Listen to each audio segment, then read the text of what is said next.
Welcome to Talk Plus Water, the podcast that takes a deep dive into the world of water with those making waves. My name is Todd Bodler, and I'm your host for Talk Plus Water. I'm also the principal of Collaborative Water Resolution, which you can find at waterdisputes.org. In addition, I'm editor-in-chief of Texas Plus Water and the Texas Water Journal. Both publications are free. My guest today is Dr. Helen Dahlke. Helen Dahlke is a professor in integrated hydrologic sciences at the University of California, Davis. She's also leader of the University of California Agriculture and Natural Resources Water Strategic Initiative. Dr. Dahlke has a Ph.D. in environmental engineering from Cornell University. Her current research interests include surface water, groundwater interaction, surface water resources management, vadose zone transport processes, and the applications of DNA, nanotechnology, and hydrology. One of Dr. Dahlke's main research efforts focuses on the testing and feasibility of using agricultural fields as recharge sites for groundwater banking. Helen, welcome, and thank you for being part of Talk Plus Water. Good morning. Glad to be here. Glad to have you on. So let's start out with your background in water. When did you first start thinking about a career centered around water? Yeah, that's probably going back to my undergraduate years. So I obtained my undergraduate degree in Germany at Friedrich Schiller University in Jena. And at that time, we didn't actually have a designated hydrology program. I studied actually geography. And geography contains various aspects of the physical world. So soil science, geomorphology, hydrology was in there, but also social science. And I started working for a professor, a hydrology professor, as a student assistant in my second semester. And I think through that work, I was frequently exposed to hydrological research and just really liked it. And then took more and more classes in that field, and just really developed a passion for it. And from that point on forward, just really, discovered various aspects of the hydrologic cycle. I've worked in humid temperate climates. I've worked on glaciers and subarctic watersheds.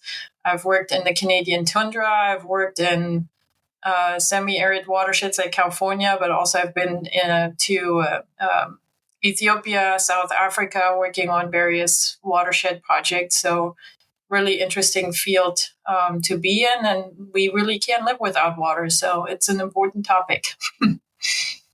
Agreed there. So you and I have a similar background. My doctorate's in geography, and I can remember when I decided to go to that program in the United States at that time, 25 years ago, 30 years ago, there was I got different reactions from my professors in my undergraduate and master's programs about, getting a doctorate in geography. But that's very different now. I mean, it seems to me, there's a much, greater, appreciation and understanding among the academic community that, geography programs are, that's where there are a lot of students who, are heading these days. And, there seems to be a shift from some of the other programs in geology, et cetera, into kind of, more the realm of geography. Yeah, I would say here in the US, it has a little bit more a social science emphasis. And students who are more interested in sort of the earth sciences either go into the earth science programs like geology, or they go into environmental sciences. There's only a handful designated hydrology programs, and UC Davis has one of them. So we have a hydrology undergraduate major that really is just about water. So it's much more focused and narrowed down to water instead of, environmental sciences can be many things. Right. Well, one thing I know about water management, having spent 25 plus years working for regional agency and others here in Texas, is that water management is conflict management, and there's a lot of sociology involved in that, and I had had a real appreciation of how geography, integrated a lot of fields that I was very glad that I had that background once I started trying to get out there and work with various stakeholders. So it's been helpful for me, at least. So I wanted to talk to you today in particular about managed aquifer recharge. And so I saw your presentation that you did. You did the webinar for the Arizona Water Resources Institute. I know I got that wrong. But Sharon Megdal's outfit. And I really enjoyed your presentation. And so I thought, hey, let's see if you've got a little time to come on this program and talk about managed aquifer recharge. So can you kind of start out with the basics and tell everybody, what it is and what the goal of managed aquifer recharge is? Yeah, so managed aquifer recharges is a technical term, that we often use in the field of water resources management, and it can have many synonyms. So you might have heard of groundwater banking before, and so groundwater recharge is also another very general term. And so what we typically mean by that is that we would like to intentionally place or retain more water in groundwater aquifers than what would naturally occur through, let's say the natural recharge process that comes from rainfall or, natural flooding, etc., in the watershed. So it's really recognizing that our groundwater aquifers in many areas across the nation are in a declining state, meaning that, let's say, storage and water levels are dropping. And that typically is an indicator that the natural recharge from precipitation snowmelt is not enough to make up for the amount that is being removed from the aquifers. And so it's now basically a technology, a practice to intentionally put more water back into those aquifers. And we can have different methods of how to accomplish that. There can be direct methods such as using, for example, injection wells. I think those are fairly commonly used in Texas.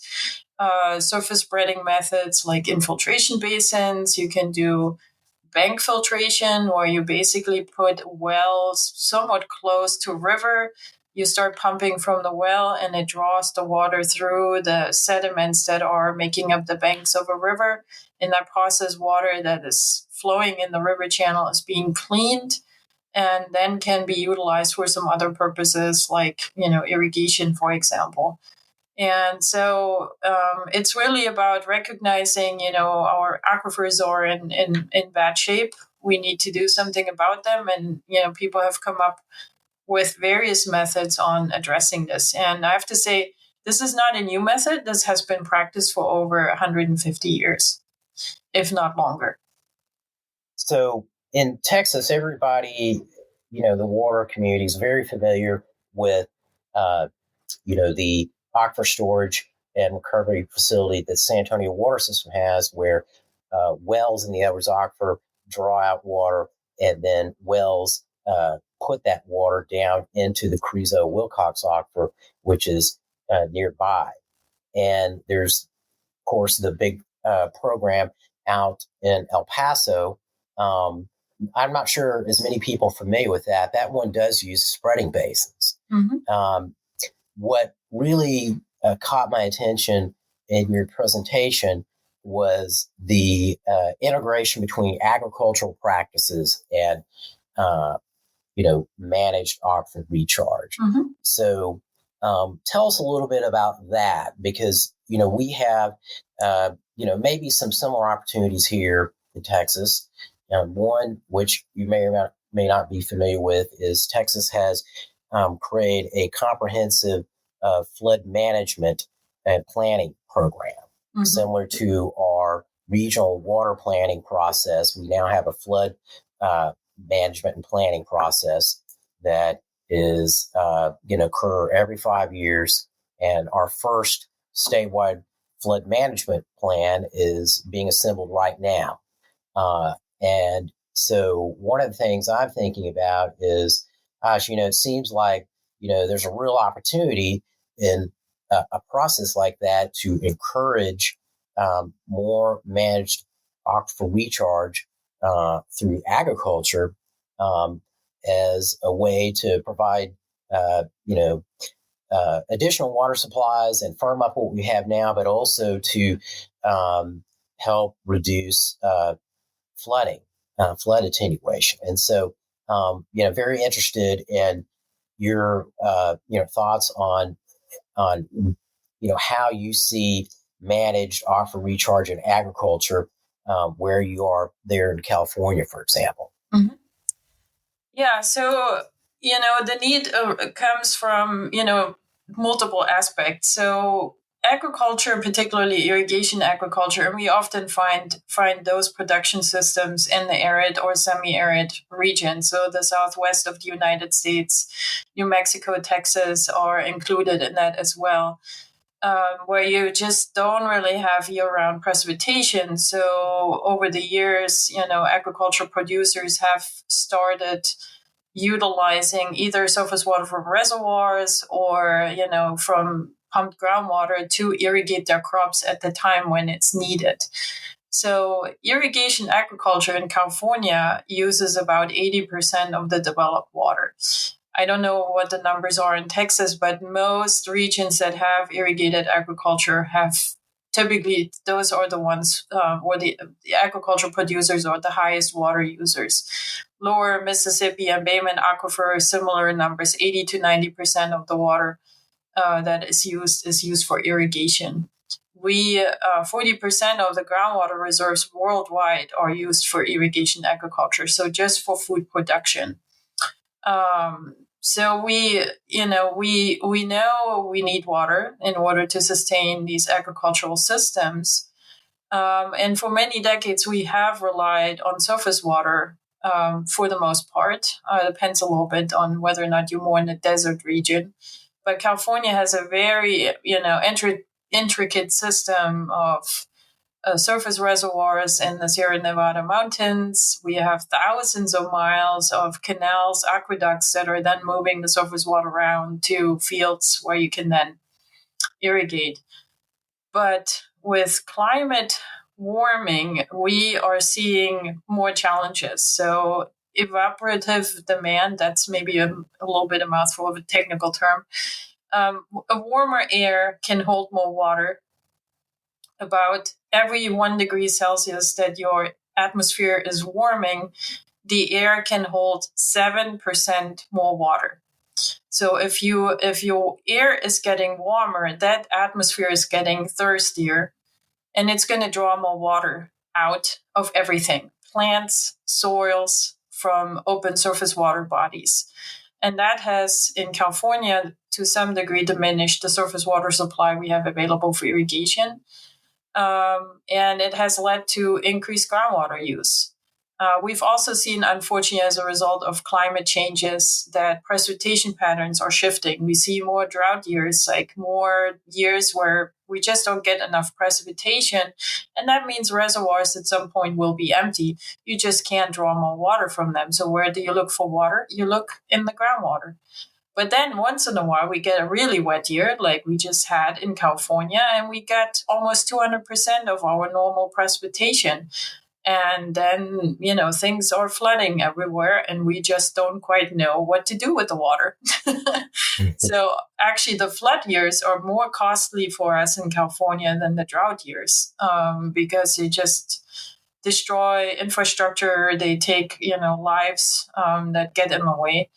And so, but it's really volumes, huge amounts of water that we would love to capture, because we know the next drought is going to be around the corner. And this is where managed aquifer recharge is coming in. California has about 43 million acre feet of surface reservoir storage.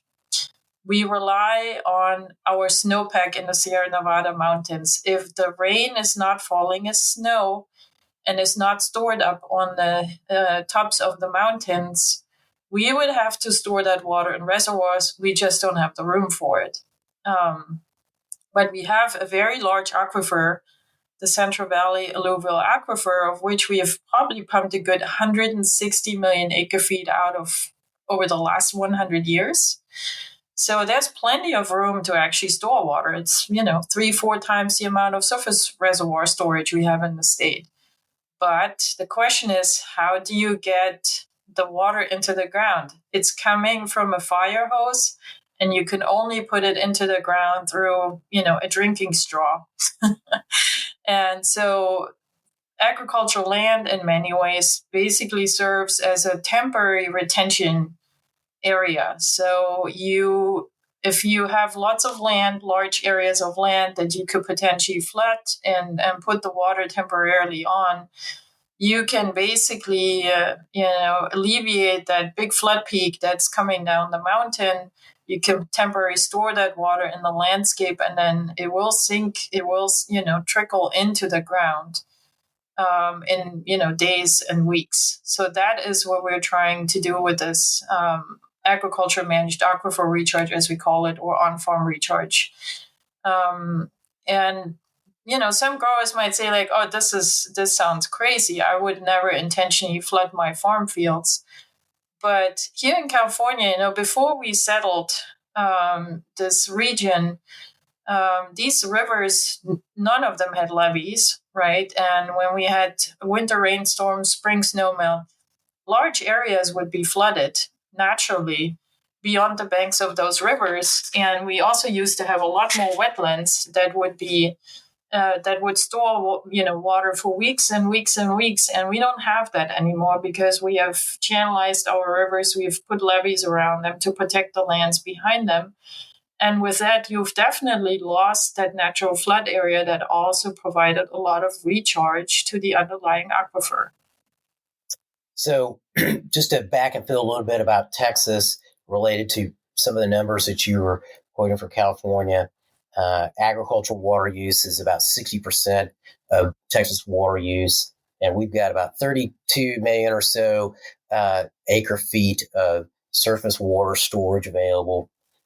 Just kind of thinking about the wetlands question there. So California's lost over 90% of its wetlands, and the Central Valley is kind of one giant wetland.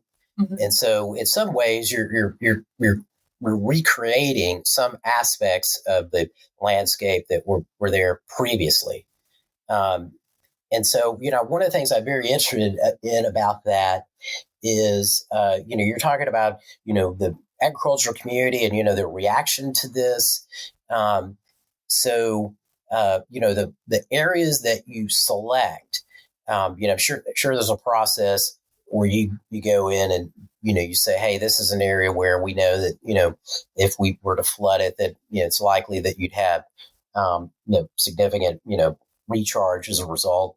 And are they also, though, agricultural areas where they would normally have a winter crop, or they areas where they're generally not doing too much with that land? It's fallow in the winter, and so it's maybe more accessible for something like this. Mm-hmm. Yeah, so we definitely have some recommendations and criteria for identifying locations that would be most suitable to do this on, because we do recognize that there is risk to the grower. So particularly, let's say if I were to flood a clay-rich soil that's heavy, that's really not well draining, the water would just be sitting on that soil for weeks and weeks. Some would, of course, infiltrate and move to the groundwater, but not much. And we kind of have that situation happening right now in the former Tulare Lake basin bottom, or Tulare Lake bottom, which is a very clay-rich area. The snowmelt is accumulating in those low topographic areas right now because we don't know where else to put it. And it's just evaporating. There's not much infiltration happening.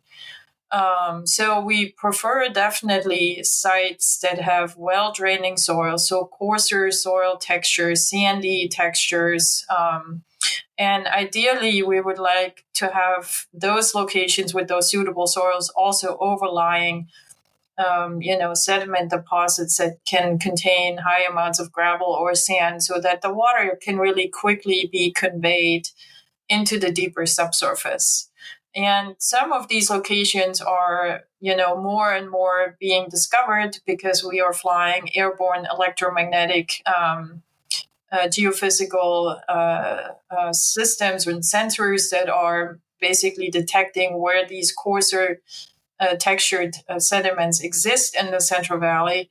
And we've also learned, for example, that wherever these major tributaries, those major rivers are coming into the Central Valley from the Sierra Nevada mountains, in the past hundreds of thousands of years, these rivers have, for example, eroded very deep channels and then backfilled these channels with coarse gravels and sands.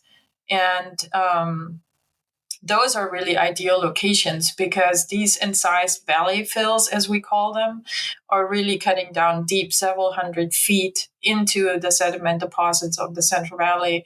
And with that, you can really recharge much deeper, aquifer strata than just doing the surface spreading, where you then rely on the water trickling down. Other criteria, of course, that you need to get the water to the sites. So we heavily rely on, of course, surface water conveyance infrastructure. It's more or less impossible to get, recharge going on a field that's not connected to a conveyance system that can direct floodwater or any water really to that site. And we're learning that conveyance capacity is a big constraint in utilizing these flood flows because, of course, the conveyance system was not designed to handle flood flows. It was designed to deliver irrigation water. So much, smaller amounts. But I think we're recognizing the need for that. And, there's potentially some funding to expand that. Other consideration, as you mentioned, is the cropping system itself. So California is known for all kinds of different crops. We're growing somewhere between 250 to 400 different crops. Many of them can't be grown in other regions, like almonds, pistachios, walnuts, citrus trees. We have lots of citrus trees. Those are called perennial crops, so they more or less grow for multiple years. They could also grow in the winter. And so if you then start flooding those crops and the waterlogged conditions that you might create in the root zone, definitely increase the risk of, for example, root damage, that you might pick up some sort of pest, a fungal disease or something that can then potentially, impair the growth of that crop during the growing season and the yield that you might get from that. So there are definitely risk factors to consider. Fallow fields would be ideal. But even here, we have sometimes restrictions because tomato growers, for example, like to prepare the beds in the fall. And they don't like to have someone mess with their with their fields in the winter. So they would have to do it again in the spring. But I think, by explaining the need for recharge and explaining what are, really the most suitable locations, I've definitely seen a shift in our grower response from absolute no to slowly, I think this is needed if we want to make sure we have, water for future generations. So, let me make sure I'm following kind of the process. So you're looking for areas that are over the right kind of aquifer or the right kind of gravels and things, and then the right kind of soil, non-clay soil above it, and somewhere close to where the floodwater is going to be coming from. But I guess that's one of the areas that I've got a question about. I'll come to that in a second, and then maybe an area that an ag area that's maybe not focused on perennials, but maybe annuals. And when you're talking about using the current canal systems to distribute these flows, I get one of the things I was wondering originally, and I guess maybe this is not the case. I was thinking, well, maybe they're focusing on areas that are just outside the levees and figuring out a way to, allow some of those flood flows to, be diverted without, damaging the levees.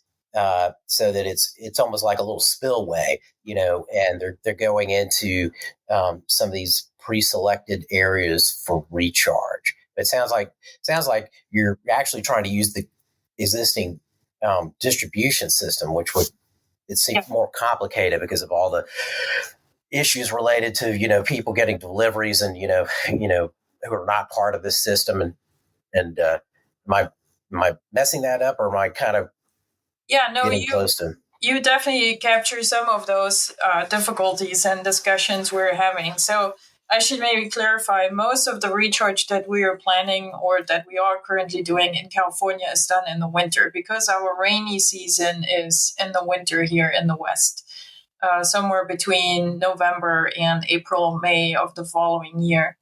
So water deliveries, water use is much, much lower in the winter. So you wouldn't necessarily expect, irrigation deliveries in January, for example, because, either you already have rainfall, so you don't need necessarily a water delivery, or you're just not growing a crop right now, or your perennial crop is in dormancy, like, almonds, walnuts, etc. They are all, dropping their leaves sometime in November, and then they might leave out maybe February, March again. So that is why we think it's an ideal period to do this. It does definitely lower the risk of crop damage, focusing that activity onto the dormancy period. I can definitely see many, many more challenges if were to be done during the growing season. We have started exploring those time windows as well. But again, the risk is much higher, and growers are definitely much more risk adverse during the growing season to do this than doing that in the off season. As for conveyance, we don't see much recharge right next to the river. We have a couple cases, but our rivers are basically an ultimate source of groundwater recharge in the Central Valley. So the water table often is the highest around the rivers, and it's lower further away. So you often have these big cones of depression drawn from, big ag wells further away from those rivers, where you really don't have much natural recharge. And this is where we are trying to direct the intentional recharge activities. So, and the conveyance system basically can help with that. Yeah. So, say I'm a farmer and I'm participating in this program, and is the benefit to me through receiving a payment, or is the water which recharges the aquifer essentially benefiting me for my use at some point in the future? What's the how is that managed? Yeah, so right now, intentional recharge requires, particularly if you're using surface water as a source water source, it requires that you have a surface water right to divert that surface water for the recharge purpose. And I should clarify, we can't yet recharge in California just for the sake of recharging. The end use of the water that you're recharging needs to be clearly specified when you're applying for that surface water right. So this is typically done under the so-called beneficial use criteria. So any water that is being diverted from a surface water source needs to be put to some recognized beneficial use, such as irrigation. And so while, let's say if we're in absolute flood mode, so let's say like last winter, an atmospheric river is coming through, we're seeing the stage in the river going up to a flood level and potentially exceeding the banks, flooding adjacent areas. That recharge does not need a permit, and it is also not being credited to whoever is doing it. This is recognized as a natural process, and actually the law assumes that when water is flooding over the banks of a river, 100% of that water will return to the river. Even though from a hydrologic cycle perspective, we know, it might happen, but it might take years. So anyone who's doing recharge intentionally needs a surface water right. It has to be an appropriative water right, where you clearly define the point of diversion, where you define how much water you're planning on diverting, where you're going to put it, where you're going to take it out of the river. In California, the State Water Resources Control Board, the water rights section, they have developed in 2015 a so-called streamlined permitting process, which made all of this a bit easier. So instead of applying for a very long-term surface water right, which can take up to 10 years to review, they basically offered up these 180-day permits, so which have a much quicker turnaround time.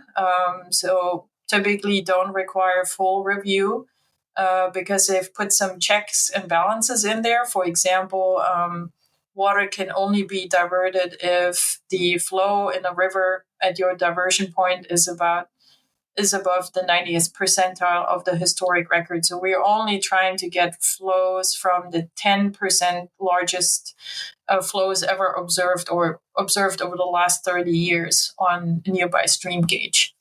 So that takes care of a lot of the other questions that would typically be investigated in a full water rights application, such as, is there any injury to downstream water rights holders? Is there any injury to downstream ecosystems that are entitled to these flows?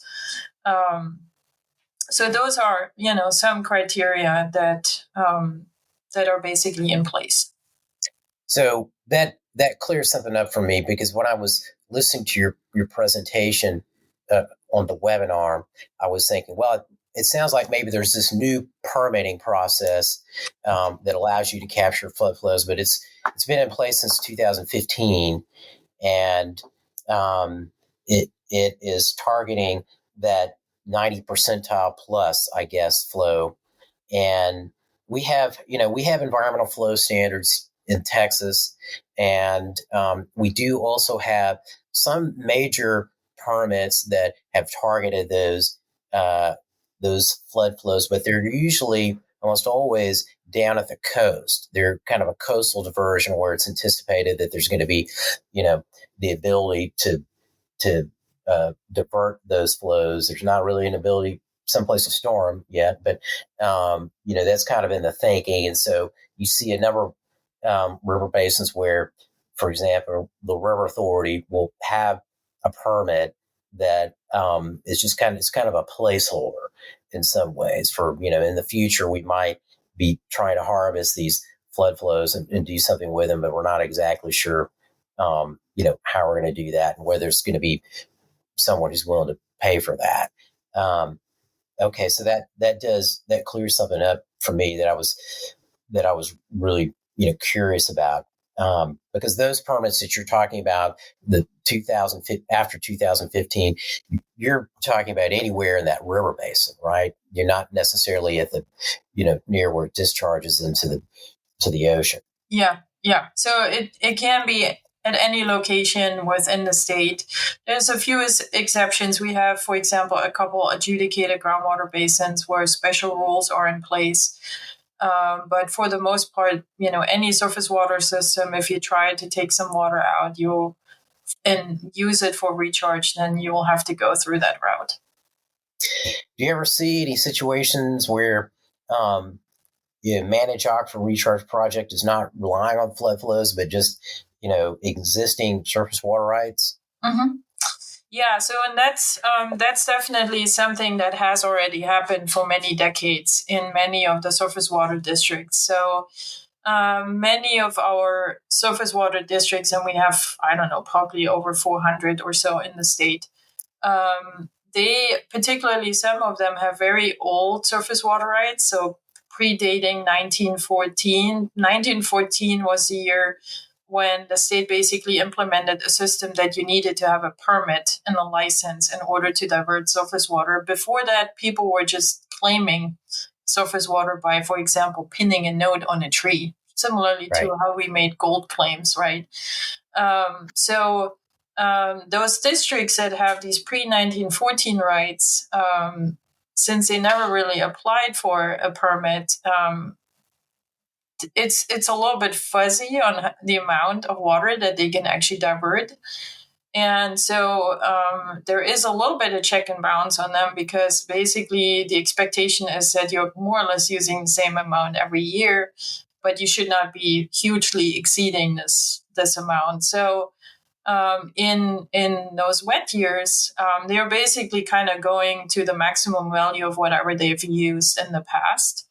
And often they are then using, surface water. They have their designated recharge facilities, often, infiltration basins within their district boundaries, where they put water, into the ground. They also have asked growers in the past, so particularly, when surface reservoirs need to be emptied because there's more snowmelt coming in the spring.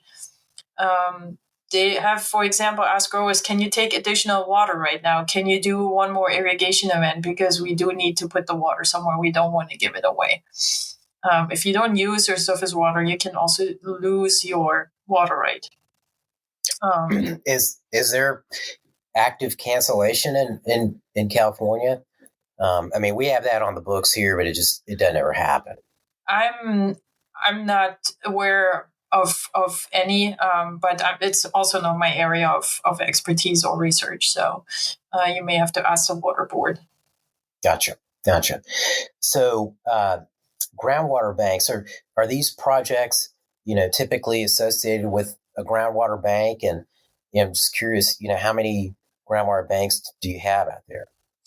We have a couple designated groundwater banks within the state. So, for example, the current groundwater bank, which is in the southern Central Valley, there's Arvin, Edison, and I think more are being in the process of being formed. And having the designation of groundwater bank often means there is a certain administrative management unit to operating that whole operation. So it's not just like one single private landowner trying to put a little bit of water into the ground. It often, as described previously, you often have to obtain a surface water right in order to get your hands on the water that you will be putting into the groundwater bank. And for legal purposes, then it's also recommended to have some sort of stakeholder board or supervisory board that will manage and operate that operation. So, the current groundwater bank, for example, was one of the first ones, as far as I know, that was formed in California in the 1980s. And they started really clever by making sure they are getting their hands on the surface water that they need for the groundwater bank. And then, of course, there's also, costs associated with maintenance, with buying the water that you put in the bank. So, there's always a financial, management component to it as well. So that's why, having a bank is in many ways beneficial. So are these banks there are water markets where you get trades among the folks who are depositing that water and somebody who's got I guess you're gonna have to have a well, right, if you're going to take advantage of it. Yeah, so the current groundwater bank, I don't remember how many acres of recharge basins they have. I think it might be somewhere around 5,000 or so. And they get water from the federal branch, so the Kern Canal, for example, and the California Aqueduct, which is our state water project. And then, yes, they do have extraction wells where they can take the water out and deliver it to, customers that have bought into the bank. Okay. So surface water customers. Yeah. Mm-hmm. Yeah. Okay. Gotcha. What do you think the potential is for more managed aquifer recharge across the U.S.? Is it best suited for the Western states, or do you see other places? And, one of the places I'm thinking about is, the Carrizo-Wilcox Aquifer in Louisiana and Arkansas is seeing lots of, it's a really, big decline there. And so I'm kind of curious how you see this type of project spreading or not spreading across the country. Yeah, I think there's definitely growing demand for it because groundwater is a freshwater source that we kind of take for granted. But as this like very recent New York Times article highlighted so nicely, we're really quickly depleting that source of water, and to the extent that it might not be easy to replenish it, and we need it as a flexibility option because the surface water world is just becoming so unpredictable. And even in, let's say, traditional humid temperate climate regions like the Dakotas or the northern states in the US, which typically have had rain-fed agricultural system, they see more ups and downs too. They are complaining about drought periods. They are complaining about more flooding. So in many of those agricultural regions, groundwater is becoming increasingly a source to even out the water supply. And it has many other benefits. Like using groundwater makes it much easier, for example, to use a drip irrigation system because that is a pressurized system where you can't just like have, I don't know, water flow into one end of the straw and then it will drip out at the other end. No, the water needs to be pushed into that system at a certain pressure, 30 psi or something, which often means using surface water. It becomes a bit more difficult because it can contain sediment, it can contain other pollutants that are clogging up the drip emitters. So you might have a surface water pump that needs to be installed in order to facilitate all of this. It might not work with the surface water delivery schedule your system, your district might maintain with you. So there's a lot of convenience factors too to using groundwater. So, but given the state we're in, I mean, the Ogallala High Plains aquifers are very depleted. They're basically pumping fossil groundwater that has been recharged thousands of years ago. Right. The Mississippi embayment aquifers, so the lower four states that are on the Mississippi River, see huge declines. I think Arkansas and Mississippi region are now taking number 2 spot in terms of overdraft rates. And those trends are very alarming. And if we don't react soon, because I mean we do have the surface water to replenish. We're just not giving nature and the land the chance to absorb that water because levees, flood risk mitigation infrastructure that we've installed decades ago is designed to take the water quickly off the land and not leave it there. So, and that's where we have to basically find a new middle way. Right. The trend for the last, I don't know what, 400 years in the United States has been, speed up the water cycle. And now we're, trying to find ways to slow it down. Mm-hmm. Absolutely. So let me kind of wrap up with this question. I'm interested in, how people can find out more about what you're doing and also find out more about managed aquifer recharge. And so are there some places that you could direct our listeners? Yeah, sure. We have the National Groundwater Association in the United States, for example. They have a webpage, NGWA, where you can find lots of informative materials about recharge too. There is the National Academies of Sciences hosted a really nice 2-day webinar workshop on the future of managed aquifer recharge in the United States.